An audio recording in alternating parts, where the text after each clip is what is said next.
고린도전서 7장은 결혼에 대한, 결혼 생활에 대한 부분을 바울이 설명하는 것이라고 지지난주에 말씀을 드렸습니다. 그래서 고린도 교회가 사도 바울에게 구체적으로 발생한 문제에 대하여 말해 주세요, 좀 알려주세요 1절에 그렇게 한 것에 대하여 하나님의 뜻이 무엇인지 답해 주기를 요청한 것에 대하여 답을 하고 있는 내용이 바로 7장 내용인데, 그 중에 이 7장은 결혼과 관련해서 하나님의 백성들이 어떤 삶을 살아야 하는지를 우리에게 가르쳐 줍니다. 사람이 타락함으로 말미암아 결혼과 관계에서도 다양한 문제가 발생하는데 이러한 문제를 어떻게 해결해야 하는가를 알려주는 거죠. 그래서 우리 공집사님은 동행심리상담센터에서 이제 이런 상담을 주로 이제 하시는 거거든요. 저는 이제 저분이 어떻게 하는지 모릅니다. 여태까지 배운 거, 공부한 걸 가지고 학위 받아서 공부한 그런 내용들에 근거하여 이제 부부간의 갈등이라든지 외도 문제라든지 뭐 이런 거 가지고 계속해서 상담하시는 걸로 알고 있습니다. 세상에는 우리 공집사님처럼 저렇게 이러한 문제에 대해서 전문가들이 계시죠. 그래서 세상에서도 저런 분들의 도움을 받아서 가정의 갈등과 문제를 해소하고 또 넘어가고 하기도 하는 거죠. 그런데 오늘 이 부분에 대하여 바울도 고린도 교회 안에 있는 교인들이 질문한 이러한 내용에 대해서 말하는 내용 중에 바로 이 내용이 같이 들어있는 거죠. 부부간에 생기는 이러한 문제, 가정을 이루면서 이혼하는 문제라든지 혼자 사는 문제라든지 이런 것에 대하여도 알려주고 있다 하는 것입니다. 전에도 제가 말씀드렸지만 만약에 저한테 성경 본문을 제 마음대로 골라서 설교하라 그러면 이 부분을 가지고 굳이 제가 할 이유는 별로 없었을 것입니다. 그런데 강해 설교를 하고 처음부터 고린도전서 1장부터 하다 보니 이 부분을 건너뛸 수가 없는 거예요. 이게 성경 속에 들어있다라고 하는 것은 부부들 사이에 가정에서도 이런 문제가 있을 수 있고 그것을 아시는 하나님께서 성경 속에 집어넣어서 이런 문제가 생겼을 때 그것을 교인들에게 가르쳐서 적용하여 살게 하라라는 의미에서 우리에게 알려주시는 거죠. 그럼 우리가 생각할 수 있는 것이 이게 벌써 시간이 2000년이 흐른 거예요. 2000년의 시간이 흘렀고 지금은 21세기고 21세기의 동방의 대한민국이고 2000년 전 이스라엘 땅 로마의 점령하에 있는 고린도 지역에 살고 있는 사람들에게 생긴 문제가 과연 2000년의 시간을 뛰어넘어서 오늘 우리에게도 적용이 가능할 것인가? 근데 우리는 가능하다라고 믿는 사람들이죠. 그때 있었던 이 이야기, 그때 교인들에게 줬던 이 내용을 오늘 우리가 받는 것입니다. 가정을 이루고 살아가는 우리에게도 이것이 필요하고 이 원칙이 옳습니다라고 하면서 우리는 적용하면서 살아가야 될 사람들이 되는 거죠. 그래서 오늘 이 부분 8절부터 16절까지 말하는 것이 무엇인가 이 시간 같이 한번 세 가지로 나눠서 한번 살펴보도록 하겠습니다. 먼저 미혼자와 과부를 향한 권면이 나옵니다. 먼저 바울이 7절 8절에서처럼 말하고 있는데 7절에서 나와 같기를 원한다 뭐 하면서 이제 7절과 8절에서 말하는데, 이것은 바울이 독신주의를 지지하기 때문이 아니라 다른 초대교회 교인들처럼 바울도 종말이 가까운 것으로 생각했기 때문에 종말 시대는 그냥 혼자 사는 게 낫다 이제 이렇게 말하는 것이죠. 물론 이때는 계시가 완전히 펼쳐지지 않았기 때문에 바울 같은 분도 종말이 얼마 남지 않았다 이렇게 생각했는데 그때로부터 지금 한 2000년의 시간이 흘렀던 것이죠. 그러니까 그 당시 종말 시대를 생각한다 그러면 그냥 미혼한 상태에 있는 사람들은 결혼하지 않고 사는 것이 오히려 주님 앞에서 더 좋다. 그래서 이렇게 말했던 것이죠.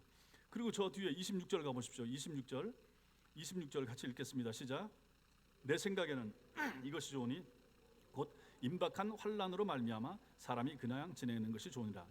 환난의 때, 어려움의 때, 만약에 우리 전쟁이 났다고 해보십시오. 전쟁 때 그때 무슨 전쟁통에 결혼을 할 것이며 전쟁통에 뭐 무슨 일을 할 수가 있겠습니까?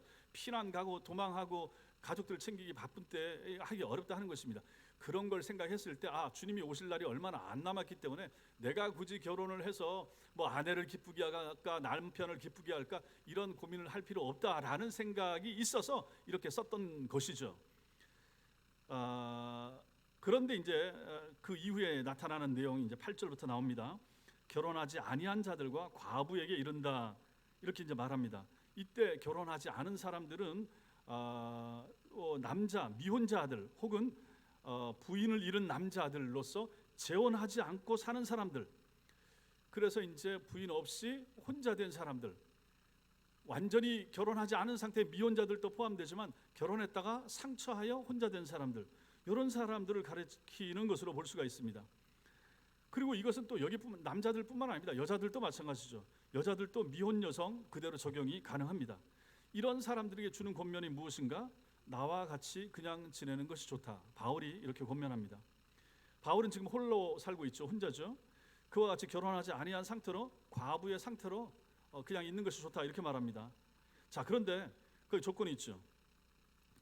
9절에 만일 절제할 수 없거든 결혼하라. 정욕이 불같이 타는 것보다 결혼하는 것이 나으니라. 성적인 욕망을 절제할 수 있어야 되죠. 그래야 혼자 사는 것을 괜찮다고 말하는 것입니다. 그래서 9절에 만일 절제할 수 없으면 결혼하라, 이렇게 말을 하고 있습니다. 절제라고 하는 것은 성령님의 인도하심을 따라서 자신을 통제할 수 있는 능력, 이게 절제입니다. 성령의 은혜 가운데서 절제하는 겁니다. 그냥 세상적으로 혼자 그냥 꾹 참고 넘기는 것이 아니라 성령이 은혜를 주셔서 은혜 가운데서 절제할 수 있을 때를 말하는 것이죠. 만약 이것이 없다 그러면 어떻게 되겠습니까? 그 유혹에 넘어가게 되고 성적인 욕망에 넘어가게 되면 어떻게 되는가? 성적인 부도덕으로 인해서 이게 만연해 있는 고린도 사회에서 성적인 유혹에 빠지게 되고 성적인 죄를 쉽게 질 수밖에 없다 하는 것이죠. 고린도 사회같이 악하고 부도덕한 사회에서 만약에 절제할 수 있다, 그럼 바울처럼 혼자 사는 것도 괜찮다, 이렇게 말하는 것입니다. 그러나 절제할 수 없으면 9절에서 결혼하라. 결혼하지 않고 정욕이 불같이 타오르는 것보다 결혼하는 것이 낫다, 이렇게 말합니다. 정욕이 불같이 타고 있다, 그러면 이 사람은 성적인 유혹 앞에서 마귀가 유혹을 하려고 할 때 넘어질 가능성이 많기 때문에 그런 것입니다. 혼자 사는 사람들은 저 뒤에 32절 보십시오. 어찌하여야 주를 기쁘시게 할까, 이렇게 염려한다 그랬죠. 또 35절에 흐트러짐 없이, 마음이 흐트러짐 없이 주를 섬기게 하려 함이라. 결국은 이게 바로 미혼자들이 누리는 영적인 유익이 되는 것입니다. 오늘날도 마찬가지죠. 만약에 내가 결혼하지 않고 주를 위해서 헌신하고 살겠다, 그것도 사실 좋은 것입니다. 더 엄밀하게 말하면, 성경적으로 말하면 미혼 남녀는 결혼해야 됩니다. 이게 성경적입니다. 성경적인 가르침인데 우리가 지금 종말의 시대라 이렇게 보잖아요. 말세, 종말의 시대라. 종말의 시대에 내가 은혜를 받았어요. 내가 하나님 사랑해요. 교회를 사랑해요. 그 다음에 성령의 은혜 가운데 절제할 수가 있어요. 그러면 혼자 산다, 괜찮다 하는 것입니다. 혼자 살면서 주님과 교회를 위하여 내가 남편이나 아내에 얽매이지 않고 자식 때문에 얽매이지 않으면서 하나님과 교회를 위하여 더 많은 것을 하고 희생하고 드리고 바치고 헌금하고 시간 드리고 할 수 있다. 이것도 선하고 좋은 것이라는 의미가 여기에 담겨 있는 거죠. 바울이 바로 자신이 그렇게 했기 때문에 이것을 권면하고 있는 것입니다. 두 번째로 결혼한 부부의 이혼 문제도 여기서 다루고 있습니다. 그러니까 성경은 원칙을 말하는 거죠. 이게 이제 성도들의 삶에도 그대로 적용이 돼야 된다. 10절과 11절, 결혼한 자들에게 내가 명하노니 여자는 남편에게서 갈라서지 말고 만일 갈라섰으면 그대로 지내든지 아니면 그 남편과 다시 화합하라. 남편도 아내를 버리지 말라, 이렇게 말합니다. 여기 10절에 결혼한 자들에게 내가 명한다, 바울이 말하죠. 이 사람들은 결혼한 그리스도인들입니다. 예수 믿는 신자들을, 이들에게 주는 말씀은 결혼 깨뜨리지 말라는 것입니다. 절대로 결혼을 깨뜨리지 말라. 예수님께서도 마태복음 19장 3절부터 12절에서 아내를 버리는 문제에 대해서 바리새인들이 질문을 했을 때 서로 한 몸이라는 하나님의 원칙을 말씀을 해주셨죠. 그래서 하나님께서 짝지어 주신 것을 사람이 나누지 못한다. 결혼식 주례를 하게 되면 단골로 나오는 말씀이 바로 그 말씀이 되는 것입니다. 말라기 2장 16절에도 보면 하나님께서는 이혼하는 것을 미워하신다, 이렇게도 말씀을 하십니다. 그러니까 하나님 앞에서 사람들이, 성도들이 결혼 서약을 해놓고 이혼한다 그러면 이것은 하나님께서 기뻐하지 않는다 하는 것이죠. 그래서 하나님 앞에서 이 서약이 굉장히 중요한 거예요. 이런 차원에서도 제가 생각을 해보면 결혼 예식으로 하는 것이 굉장히 중요하다. 목사 앞에 주례를 받으면서, 전에도 말씀드렸죠. 사람들끼리, 청년들끼리, 자기들끼리 신랑 신부 좋아서 자기들끼리 이벤트성으로 하고 재미있고 이건 좋을 수 있지만 가장 기억에 남는 결혼식을 한번 해보자. 무슨 축가를 우리가 해보자. 신랑 신부 부모들도 같이 무슨 춤추고 별걸 다 하잖아요. 재미있긴 재미있어요. 그러나 우리 기독교인들의 결혼식은 그런 식으로 가서는 안 된다 하는 것입니다. 바로 이런 말씀을 보더라도 마찬가지인 거죠. 하나님 앞에서 증인들을 세우고 이 남자와 이 여자와 내가 평생 살겠습니다라고 서약하면서 기도하고 다짐하고 약조하는 것, 이것이 바로 언약으로서의 결혼 예식이라 하는 것이죠. 자, 이렇게 한 사람들이 깨질 수 있는가? 물론 교회에서 결혼식으로 목사 주례를 받아서 결혼했다고 해도 깨지는 가정들 많이 있죠. 그럼에도 불구하고 많이 깨지니까 뭐 우리는 할 필요 없다, 그렇게 말하면 안 된다 하는 것입니다. 하나님 앞에서 참 믿음, 바른 믿음 가지고 있다 그러면 참아야 된다는 얘기죠. 남편이든지 아내든지 마찬가지입니다. 물론 성경에 보면 이혼의 사유가 딱 하나 나오긴 나옵니다. 불륜의 사유, 그건 충분히 이혼이 될 수가 있습니다. 그럼에도 불구하고 그것까지도 참고 인내하면서 갈 수 있다 그러면 가장 바람직한 모습이 되는 것입니다. 결국 오늘 말씀이나 성경 전체를 봤을 때 신자가 결혼했다, 절대로 가정 깰라고 생각하면 안 된다는 것입니다. 무슨 문제가 생겨도, 아무리 큰 문제가 생긴다고 해도 참고 하나님 앞에 기도하면서 내가 이 결혼을 끝까지 유지하기 위해서 애쓰고 힘써야 될 책임, 이것이 신자인 남자와 여자에게 같이 있다 하는 것이 바로 이 내용이 되는 것이죠. 그래서 결혼을 깨뜨리지 말라는 것입니다. 당시의 유대인들은 주로 남자가 여자한테 이혼 증서를 주고 이혼할 수도 있는 남성 위주의 사회였습니다. 물론 이것도 썩 나쁜 건 아니에요. 여자 편에서 봤을 때 꼭 나쁜 것만 아니다 하는 것입니다. 정말 도저히 같이 살기 어려운 형편인데도 불구하고 사회적으로는 이혼할 수가 없는데 만약 남편이 이혼 증서를 써서 주면 그거 가지고 갈 수가 있으니까 한편으로 그게 또 여자를 위해서도 좋은 것이라 하는 거죠.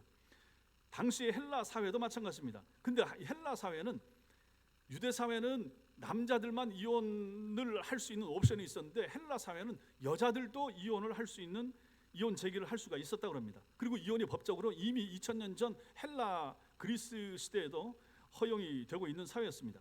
자, 이렇게 사회적으로 또 법적으로 이혼이 허락되었다고 해서 이혼하고 싶다, 그래서 그냥 이혼한다, 이거 안 된다는 얘기입니다. 저 사람하고 도저히 못 살겠다, 내 마음이 다쳤다, 하나님도 아마 내가 헤어지길 원하실 걸, 이런 식으로 몰아가면 안 된다는 것입니다. 동성연애가 사회적으로 허용된다고 생각해서 하나님의 뜻이라고 생각해서는 안 되는 것과 똑같습니다. 우리나라도 마찬가지죠. 동성연애 점점 이제 법적으로도 이게 이제 장치가 보완돼서 허용하려고 하는데 지금도 이제 어느 정도까지 허용이 되고 있잖아요. 그렇다고 해서 이게 하나님의 뜻이냐? 아니다 하는 거죠. 하나님은 계속해서 그걸 막으시는 것입니다. 마찬가지입니다. 이런 사회 속에서 살아가는 고린도 교회 교우들에게 바울은 하나님께서는 이혼을 결코 기뻐하지 않으신다 하는 것을 원칙적으로 말을 해주고 있는 거죠. 마가복음 10장 9절 읽겠습니다. 시작. 그러므로 하나님이 짝지어 주신 것을 사람이 나누지 못할지니라. 저기 사람이 나누지 못한다, 안드로포스 매 코리제토 이렇게 나옵니다. 안드로포스 사람, 매 코리제토 절대 나누지 못한다, 이런 뜻인 거죠. 사람이 나누지 못한다. 왜 사람이 나누지 못할까요? 왜 사람이 나누지 못합니까? 결혼한 사람들이 남편과 여자가 나누지 못합니다. 왜 나누지 못합니까? 하나님이 짝지어 주셨다라고 우리는 믿기 때문에 그런 것입니다. 누구를 만났든지 간에 그 조건을 결혼하고 보니까 달라졌든지 결혼하고 시간이 지나면서 사람이 이상하게 변했든지 간에 어쨌든 하나님께서 남자와 여자를 짝지어 주셨다라고 우리는 믿는다는 얘기죠. 그렇기 때문에 사람이 그것을 나누지 못하는 거예요. 사람이 절대 나누지 못한다. 안드로포스 매 코리제토, 절대로 안 된다, 이걸 강조하는 것입니다. 그런데도 결혼이 깨지는 일이 발생하게 될 때는 어떻게 해야 되는가? 이게 이제 11절에 괄호 안에 나타나는 거죠. 만일 갈라섰으면 그대로 지내든지 다시 그 남편과 화합하든지 하라, 이렇게 이제 말하는 것입니다. 그냥 갈라진 그대로 사는 것이 낫다. 아니면 다시 결혼하려고 하면 옛날에 헤어졌던 그 남자하고 그 여자하고 다시 하라, 이렇게 말하는 것입니다. 바울은 결혼은 남편과 아내 사이에 평생 파괴될 수 없는 관계라고 하는 것을 계속해서 강조하고 있는 것입니다. 예수님께서는 이혼한 남자와 여자가 배우자가 살아있는 동안에 다른 사람과 결혼하면 심지어는 이것을 간음한 것이라 이렇게까지 말할 정도니까 이게 얼마나 헤어지지 않는 것을 주님이 원하시는가 하는 것을 알 수가 있는 거죠. 이처럼 결혼의 한몸됨의 의미가 얼마나 중요한가를 주님이 여기서 말씀하십니다. 따라서 우리 기독교인들에게 있어서 이혼 거의 불가능하다 이렇게 보는 것입니다. 이게 이제 성경적으로 맞는 내용이라 하는 것입니다. 세 번째로 이제 불신자와 결혼한 사람의 이혼 문제를 12절부터 16절까지가 다 다루고 있습니다. 예수님을 믿는 그리스도인과 예수님을 믿지 않는 비그리스도인이 함께 사는 경우에 어떻게 해야 하는가? 이제 우리 교인들 가운데서도 여기에 해당되는 경우가 꽤 있죠. 예수님께서는 이 일에 대하여 구체적으로 말씀하신 적이 없습니다. 하나님께서는 그리스도인과 비그리스도인이 결혼하는 것은 하나님의 뜻에 합당하지 않다. 이미 처음에 원론적으로 신자가 불신자하고 못한다라고 말씀을 드렸죠. 고린도후서 6장 14절에도 읽겠습니다. 시작. 너희는 믿지 않는 자와 멍에를 함께 매지 말라. 이거는 대원칙입니다. 결혼하기 전에 미혼 남자와 여자 전부 다 마찬가지입니다. 믿지 않는 자와 멍에를 함께 매지 말라. 멍에라고 하는 것은 소 목에 실어서 쟁기를 끄는 힘을 받도록 만드는 것이 쟁기인데, 우리나라 쟁기는 하나 V자 거꾸로 생긴 거 요거 하나인데, 이스라엘의 쟁기는 M자 형태로 생겼습니다. W를 뒤집어 놓은 거. 그러면 우리나라는 소가 한 마리가 쟁기를 끄는 거예요. 그러니까 요거 V자 엎어 놓은 거 하나 가지고 줄을 앞에 쟁기에 해가서 끄면 되는 건데, 이스라엘 나라는 두 마리가 한 쌍으로 한 조로서 끄는 거예요. 그러니까 믿지 않는 자와 멍에를 함께 매지 말라라고 하는 것은 한쪽 멍에는 내가 들어가 있고 한쪽 멍에는 남편이나 아내가 들어가 있는 거죠. 그런데 신자인 내가 이쪽 멍에를 매면서 불신자인 남편과 아내를 이쪽 멍에에 들어가게 하는 거, 이거 하면 안 된다 이렇게 말하는 거죠. 즉 불신자와 결혼할 수가 없다. 대원칙입니다. 우리 교회에서도 마찬가지입니다. 앞으로도 우리 청년들도 마찬가지. 뭐 그런 일이 없겠지만은 그렇게 해서는 안 된다 하는 것이죠. 그런데 본문에서 얘기하고 있는 경우는 이미 그리스도인이 된 사람과 예수님을 믿지 않는 사람 사이에 결혼한 경우, 이걸 말하는 게 아니라 이미 결혼한 상태에서, 만약에 결혼을 했어요. 둘 다 불신자 상태에서 결혼을 했어요. 그런데 한 사람이, 부인이 아니면 남편이 예수를 믿어요. 그러면 이제 한쪽이 신자가 된 거죠. 물론 여기 그것도 할 수가 있습니다. 나는 예수 믿는데 불신자하고 결혼한 경우, 그런 경우들도 꽤 있잖아요. 그것도 마찬가지고 둘 다 예수 안 믿는 상태에서 결혼했는데 어느 시점에 내가 한 사람이 교회를 나가게 돼서 한쪽이 신자고 한쪽이 불신자인 경우, 그게 이제 여기에 해당되는 그런 말씀이 된다 하는 것입니다. 자, 이러한 상황에서는 결혼 생활을 계속할 것인가 말 것인가 결정할 수 있는 결정권이 누구에게 있는가 하면 믿는 나한테 있는 게 아니라 불신자한테 있다는 거예요. 믿지 않는 남편이나 아내에게 있는 거예요. 믿지 아니하는 사람에게 있다. 이게 이제 12절과 13절입니다. 그거 보세요. 12절과 13절, 그 나머지 사람들에게 내가 말하노니 이는 그 밑에 보시면, 만일 어떤 형제에게 믿지 아니하는 아내가 있어. 자, 아내가 불신자입니다. 남편과 함께 살기를 좋아하거든. 남편은 신자입니다. 그런데 아내가 예수 안 믿는 아내가 예수 믿는 남편하고 살기를 좋아한다? 버리지 말아야 된다는 얘기입니다. 버리지 말아야 된다. 13절에 어떤 여자에게 믿지 아니하는 남편이 있다. 그럼 어떤 여자는 믿는 여자인 거죠. 믿는 여자에게 믿지 않는 남편이 있다. 그런데 아내와 함께 살기를 좋아한다. 그 불신자 남편이. 그럼 그 남편 버리면 안 된다는 것입니다. 우리 성도들 가운데 여기 해당되는 분들 꽤 있으시죠? 여러분들은 지금 나오시는데 남편이 안 나오고 있다. 그런데 남편이 여러분들하고 살기로 한다. 절대로 버릴 수 없다는 얘기입니다. 그 얘기를 여기서 해주고 있는 거예요. 믿지 아니하는 아내나 남편이 있는데 결혼 생활을 유지하는데 계속하고자 할 때, 그때는 살아야 된다. 믿지 않는 아내, 믿지 않는 남편이 살고자 한다. 나는 당신 예수 믿는 거 괜찮다. 나중에 나도 믿을 수도 있다. 이렇게 하면서 살기를 원한다. 그러면 이혼해서는 안 된다 하는 것입니다. 끝까지 가라 하는 거죠. 그 이유가 14절입니다.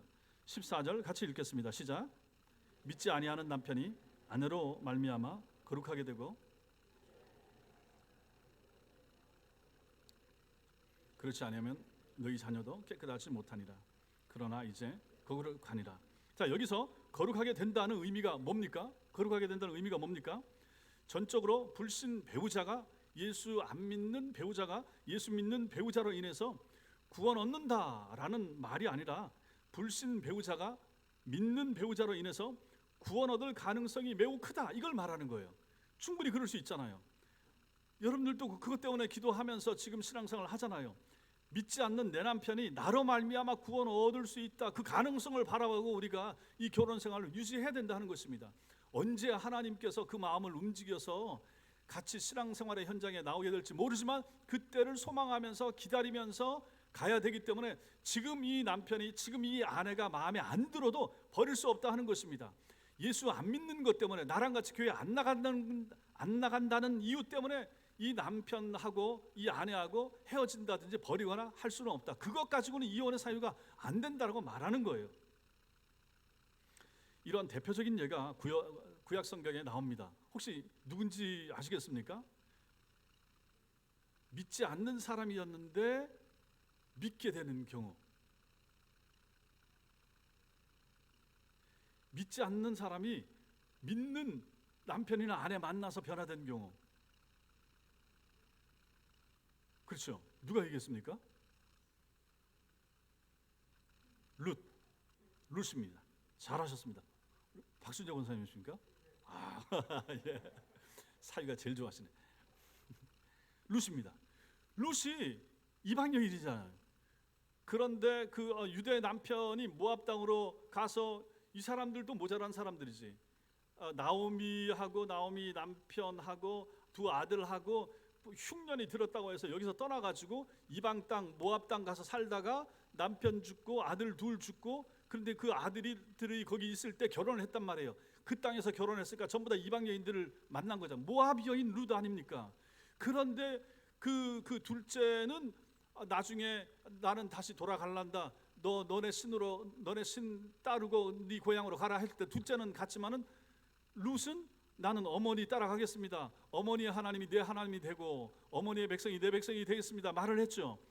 이게 바로 그 딱 좋은 케이스가 되는 거죠. 남편이 신자였는데 불신자 여인을 맞이했다가 신앙의 감화를 받아서 거룩하게 되어서 신자가 되어서 돌아와서 얼마나 아름답게 잘된 케이스가 룻인가 하는 것을 우리가 보는 거죠.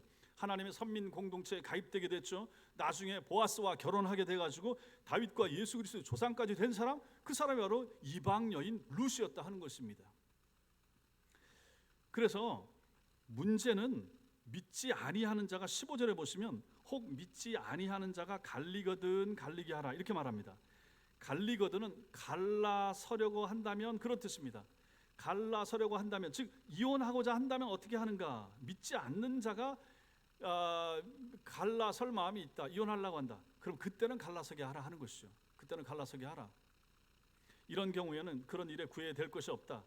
기계적으로 할 수 없이 얽매여서 결혼생활 유지할 필요가 없다는 것입니다. 15절 저 뒤에 보면 그러나 하나님은 화평 중에서 너희를 부르셨다 이렇게 말씀하시고, 16절에 보시면 아내 된 자여 내가 남편을 구원하는지 어찌 알 수 있으며 남편 된 자여 내가 내 아내를 구원하는지 어찌 알 수 있으리요 이렇게 말씀합니다. 이 말씀은 그리스도인과 예수님을 믿지 않는 사람과의 관계에 있어서 믿지 아니하는 사람이 이혼을 원할 때 동의하지 않으면 계속해서 다툴 수가 있다 하는 것입니다. 믿지 않는 사람이 헤어지고 싶어 하는데 거기 나는 못 헤어진다 이러면 집안에서 계속 분란이 일어나고 싸울 수가 있기 때문에 그때는 할 수 없지만, 그럴 때는 차라리 화평, 평화를 추구하라. 갈라서야 이제 평화롭게 되니까요. 그 말을 여기서 하고 있는 것입니다. 상대방의 구원을 보장할 수 없기 때문이라는 의미로 봅니다. 계속해서 안 맞고 계속해서 나는 신자 너는 불신자 계속해서 싸움이 계속된다. 근데 저 사람 자꾸 헤어지려고 한다. 그런데 나는 참 저 사람 구원하고 싶어서 저 헤어질 마음을 안 가지고 있는데, 근데 이게 이제 계속해서 분란이 된다. 가정에 평안이 없다. 그러면 그때는 힘들다. 그때는 내버려 두라. 그때는 화평을 추구하라. 이렇게 이제 말하는 것입니다. 결국 이런 말씀 보면 우리가 이 말씀, 우리 오늘 보았던 말씀의 전체적인 맥락에서 핵심이 무엇입니까? 마지막 때는 절제할 수 있어야 된다. 하나님 앞에서 살아가는 성도들은 자기 몸 마찬가지고 이 악한 세태 가운데서 절제하면서 성결하고 거룩한 삶을 사는 것이 필요하다 하는 것을 말을 하고 있고, 그 다음에 중요한 거 가정을 지키라 하는 것입니다. 가정을 지켜야 된다. 세상 사람들이, 불신자들이 많이 깨어지고 이혼이, 결혼한 세 가정 중에 한 가정이 이혼하는 이러한 시대에 이혼하지 않도록 특별히 신자들은 참아야 된다. 그걸 갖고 하나님이 짝지어 주신 것이기 때문에 사람이 나누지 못한다. 감히 사람이 하나님이 짝지어 준 것을 나누지 못한다. 보십시오. 만약에 억지로 사람이 나눴다라고 할 때는 어떻게 됩니까? 여기 그 하나님이 짝지어 줬다라고 할 때 이 개념은 종이를 두 개를 붙이는 개념. 종이를 두 개를 이제 붙였다. 풀 가지고 붙입니다. 자, 붙일 때는 붙이고, 근데 이게 시간이 좀 지난 다음에는 떼려고 하면 안 떼집니다. 근데 이걸 가지고 안 떼지는데 억지로 떼면 어떻게 됩니까? 이쪽 종이도 찢어지고 저쪽 종이도 찢어지고, 붙이기 전에 그 온전한 상태로 절대로 갈라서지 못합니다. 결혼을 해서 살다가 갈라지게 되면 양쪽 다 큰 상처가 남는 거죠. 어쨌든 누구 때문이든지 간에 헤어지는 양쪽은 다 상처받을 수밖에 없다. 이런 것도 거기에 들어가 있는 거예요. 그래서 하나님께서 절대로 하나님이 짝지어 주신 것을 사람이 나누지 못한다. 사람이 억지로 나누게 되면 평생 아픔이 있다. 평생 트라우마가 남는다. 자식들한테도 마찬가지고 양쪽 집안한테도 마찬가지고, 그런 걸 본다 그러면 우리가 내가 만약에 결혼을 하게 됐다. 절대로 죽음이 갈라놓기 전까지는 갈라설 수가 없다라고 하는 마음을 가지고 사셔야 되고, 여기 계신 분들 다 마찬가지고 청년들도 다 마찬가지입니다. 경제적인 문제라든지 집안에 무슨 다른 어려운 문제, 무슨 시댁과의 갈등, 별별 것들이 다 요즘 시대에는 이혼 사유가 될 수가 있지만 신자들한테는 그런 것이 이혼 사유가 결코 될 수가 없다 하는 것입니다. 일단 결혼했으면 하나님이 짝지어 주신 것이고, 그 사람은 네가 책임져야 할 사람이고, 네가 신자냐? 더 기도하면서 더 낮아지면서 그 사람이 너로 말미암아 거룩하게 될 확률, 신자가 되어서 하나님께로 돌아올 확률을 생각하면서 너는 인내하면서 참고 가야 된다라고 하는 것이 오늘 바울의 가르침이 된다 하는 것입니다. 그런 이것이 오늘날 우리에게도 충분히 2000년의 시간을 건너뛰었음에도 불구하고 이것은 그대로 적용이 되는 거죠. 건너뛴 게 아니죠. 그때 2000년 이후로 이 원칙은 기독교 사회 속에 모든 신자들, 참 신자들 속에 고린도서 말씀을 읽고 배우는 모든 신자들은 이 말씀을 따라야만 하는 그러한 대원칙이었다 하는 것입니다. 그러므로 오늘날도 이것은 여러분과 저에게도 마찬가지입니다. 우리 가정 마찬가지고 여러분들이 자녀들을 결혼시킬 때도 마찬가지입니다. 반드시 이런 것을 가르치면서, 그래서 충분히 검토하고 충분히 사귀는 시간, 요즘 썸 타는 시간, 그 시간들 동안에 잘 살피는 거죠. 살필 수 있는 범위 내에서, 가능한 범위 내에서 상대에 대하여서, 상대 집안에 대하여 나중에 결혼한 다음에 그때 몰랐네, 그때 무슨 알게 된 거 가지고 그때는 돌이킬 수가 없기 때문에 이것을 이제 얘기해 줘야 되고, 그러면서도 중요한 것은 신자는 신자끼리 결혼해야 된다. 또 신자도 대충 믿는 신자 말고 예수 잘 믿는 청년, 예수 잘 믿는 남편과 아내, 배우자감, 갈수록 찾기 어려워지고 갈수록 참 힘들어지지만 그럼에도 불구하고 남자들이 더 찾기 어렵습니다. 남자를, 그러니까 여자 쪽에서 신앙 좋은 남자를 만나기가 점점 어려워진다 하는 것입니다. 그러니 너무 점수를 높게 정해놓으면 안 됩니다. 한 60점만 넘어도, 한 D 정도만 돼도 그냥 웬만한 거 다 생각해서 그냥 넘어가야지, 이것 따지고 저것 따지고 학벌, 집안, 돈 이렇게 하다 보면 거기다가 믿음까지, 그런 놈이 남아있냐고요. 잘 없어요. 그러니 그런 거 생각하면서 잘 보면 신앙만 좋다 그러면 나머지 전부 다 나중에 시간 지나면서 충분히 커버가 가능하고, 믿음만 좋으면 또 하나님께서 충분히 더 나은 길로 인도하신다 하는 것을 여러분들이 생각하셔야 되고, 여러분들 생애 자체가 그렇게 하나님의 도우심을 체험한 그런 생애 아니었습니까? 그렇다면 우리 자녀들한테 결혼할 때 대원칙, 절대로 신앙 안에서 결혼해야 된다. 절대로 믿는 사람 데리고 와야 된다. 남자가 좀 시원찮은 것 같아도 그래도 좋다. 이제 장인 어른하고 저 장모님이 잘 가르치면서 잘 하다 보면 좋아질 날이 있지 않을까, 이런 생각을 하면서 우리가 결혼 생활을 해야 되지 않을까 생각합니다. 아무튼 오늘 7장 8절부터 16절까지 성경적인 결혼 생활은 어떻게 해야 되는가를 오늘 말씀을 통해서 보았습니다. 하나님께서 우리 성도들 가정을 축복하셔서 우리 성도들 가정은 다 안전하고 다 평안하고 다 문제가 없고 절대로 이혼 없기를 바라고, 우리 자녀들에게도 이렇게 참 신앙이 잘 전달이 되고 전수가 되어서 가정을 잘 지키고 그 가정이 천국이 되고 그 가정 천국이 교회 천국을 이루는 밑거름이 되어서 이 세상을, 이 어렵고 험악한 세상을 가정에서부터 행복하게, 교회 와서 또 즐겁게 이렇게 잘 믿음 생활을 이어갈 수 있는 그러한 축복이 여러분 모두의 가정 위에, 그리고 우리 자녀들 가정 위에 있기를 주님의 이름으로 축원합니다.